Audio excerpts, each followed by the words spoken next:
আসসালামু আলাইকুম, welcome to Farhan Abid. চলে এসেছি আমাদের নতুন ভ্লগ নিয়ে। ভাইয়া, আম্মা আর আব্বু কেউই বাসায় নাই। ভাইয়া আর আম্মু তো গেছে ঢাকাতে। ঢাকায় মূলত ভাইয়া নতুন বাসা নিছে, সেটাই চেঞ্জ করার জন্য তারা ঢাকাতে গেছে। আর আব্বু তো বাইরে চলে গেছে। এখন হচ্ছে ঘুম থেকে উঠছি কিছুক্ষণ আগেই, নিজের খাবার নিজেকেই নিতে হবে। যায় দেখি কি খাবার আছে আর কি। খাওয়া দাওয়াটা করতে হবে, পেট ফাঁকা হয়ে গেছে একদম, কেমন যেন লাগতেছে। টেবিলের উপরে সব খাবার দাবার রাখা রয়েছে, দেখি কি আছে। এটা হচ্ছে প্লেটের উপর লাল আটার রুটি রাখা আছে। কয়েকদিন খাইতাম, এখন আমি হচ্ছে জিনিসটা সবসময় খাইতে পারি না, সবসময় ভালো লাগে না। এখানে একটা মিক্সড সবজি করা আছে, এর সাথে এইদিকে দেখি। ও, এটা হচ্ছে আমার ফেভারিট। এটা হচ্ছে টাকি মাছ 100%। আর এই জিনিসটা পেঁয়াজ মরিচ দিয়ে ভর্তা করে থেকে গেছে। আসার পরে একবারে টাকি মাছ দিয়ে মনে হয় আম্মুই ভর্তা করবে। আম্মুটা আজকে ঢাকা থেকে চলে আসবে আর কি। নিচে তো রাইস কুকারের ভাত, এই পাশে এই যে এটা হচ্ছে ডাল রান্না করছে। সেই সাথে রাতের বেলা আমি হচ্ছে কলা কিনে আনছিলাম, কয়টা কলা আছে। আর এইখানে হচ্ছে এই যে রুটি, এখান থেকে 2টা রুটি নিয়ে আমি খেয়ে ফেলবো আর কি এখনকার মতো। তার মানে এখনকার খাবারই হচ্ছে 2টা রুটি। আমি সকালবেলা 2টা রুটির বেশি খাই না।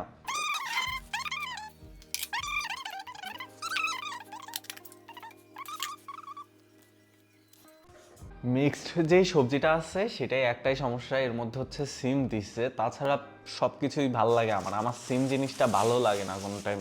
সিম কেন যে দেয়, নিষেধ করব করতে করতে শুনি যে রান্না হয়ে গেছে। আব্বু বলতেছে যে 3টা জিনিস দিয়ে রান্না হয়ে গেছে। 3টা না, 4-5 রকম মনে হয়। পেঁপে, সিম, তারপরে আলু, লাউ, ও পেঁয়াজের কালি, এই আর কি। এখন হচ্ছে খাওয়া দাওয়াটা শুরু করে দিই। খাওয়া দাওয়া শেষ করছি, এখন ভাবলাম যে একটু ছাদের দিকে যাই। এসে এই যে শুরু করছে চিল্লানো। আমি এখন ছাদে যাব, এর সাথে সাথে মনে হয় ও যাবে। সিঁড়িঘরে একটু বাজ হইতে পারে নয়েজটা, সরি ফর দ্যাট। শীতে যে অবস্থা, একটু রোদের মধ্যে থাকতে পারলে খুব ভালো লাগতো। এই যে সেও আসছে, আসামি। তাহলে ওরে আমি যত দূরে রাখতে চাই আর কি। ওর জন্য আজকেও আমার ভ্যাকসিন নিতে হবে। তুই সর ভাই, সর। ওরে তাড়ানোর একটাই উপায় আছে এখন, এই যে ছাদে একটা পাইপ আছে। এই জিনিসটাকে খুব ভয় পাই। এই সর সর সর। ওরে না খেদাইলে ও কখন পার মধ্যেখানে চলে আসবে সেটাই হচ্ছে বড় সমস্যা।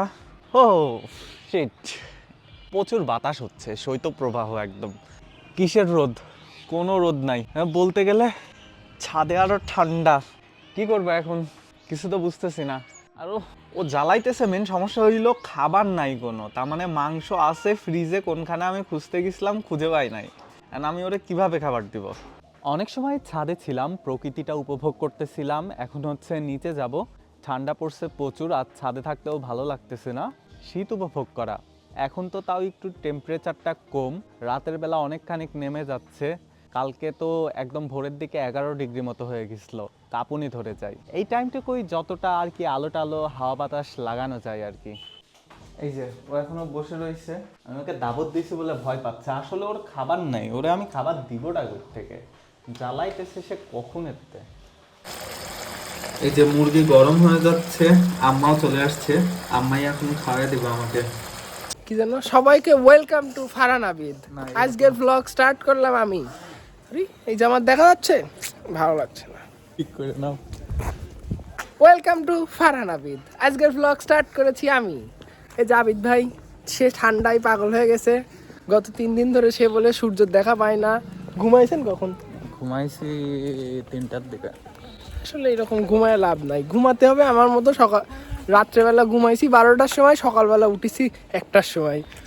এখন ক্যাফেতে এসে দেখতেছি সাকিব ভাই হচ্ছে কুকুরদের খাবার দিচ্ছে। আমিও ভাবলাম কয়টা ভিডিও করি। ওরা কিন্তু ক্যাচ করতে পারে, সব সময় ধরতে পারে তা না, কিন্তু তাও ভালোই ক্যাচ করে। আবার ছোটখাটো বাচ্চা কাচ্চাও আছে ওদের।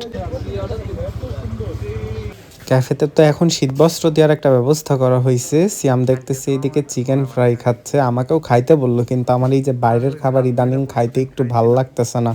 এই যে পিছন দিয়ে তিশান ভাই গেল, আর এই যে এই পাশে আমাদের বড় ভাই তুর্য ভাই অনিও আছে। আমরা সবাই মিলে গল্প করতেছিলাম, ভাইকে বললাম যে দাঁড়ান একটা ভিডিও করি। হ্যাঁ ভালো করে নাও আমি ব্লগকে এই জায়গাটা খারাপ। হ্যাঁ এইবার দেখা যাচ্ছে, এইবারেও অন্ধকারই লাগতেছে। জীবনে একটা বড় ভাই আর ছোট ভাই থাকা খুব প্রয়োজন। বড় ভাই আপনাকে সবকিছুই করবে সাহায্য, আর ছোট ভাই করবে সিয়াম এমন একটা কথা বলছে, ওই কথাটা আর বলা যাচ্ছে না, এর জন্য কাটে দিছি ক্লিপটুকু। আমরা এখন বুলবুল টেক্সটাইলে চলে আসছি সিয়ামদের দোকানে। এখানে হচ্ছে নতুন ডেকোরেশন করতেছে, ওদের দোকানের জন্য কিছুদিন বন্ধ রয়েছে। এরপরে এখান থেকে আমরা একটু সৈকত ভাইয়ের দোকানে গেলাম, তার সাথে একটু কথা বলার জন্য। আমরা এখন সৈকত ভাইয়ের দোকানে ঘুরতে আসছি আর কি। সে খুবই লজ্জা পাচ্ছে। ভাই কিছু বলবেন? না, আমার এই যে ভাই হ্যাঁ আমি যদি বলা শুরু করি এই ব্লগ বন্ধ হয়ে যাবে। বন্ধ হয়ে যাবে। আচ্ছা, এর জন্য আমরা সিয়ামের কাছ থেকে কিছু শুনবো না, ঠিক আছে, আমরা সৈকত ভাইয়ের দিকেই ফোকাসে থাকি। আবিদ ভাই তাড়াতাড়ি বিয়ে হোক। থাক এটাই। থাক ভাই, আর আর ব্লগে কিছু ব্লগ লাগবে না। আর ফাইনালি আমরা হচ্ছে খেলা দেখতে চলে আসছিলাম। এখন হচ্ছে স্পোর্টিং ক্লাব মাঠে, এরা দেখি ললিপপ খাচ্ছে। যাই হোক, যারা আল্লাহ হাফেজ।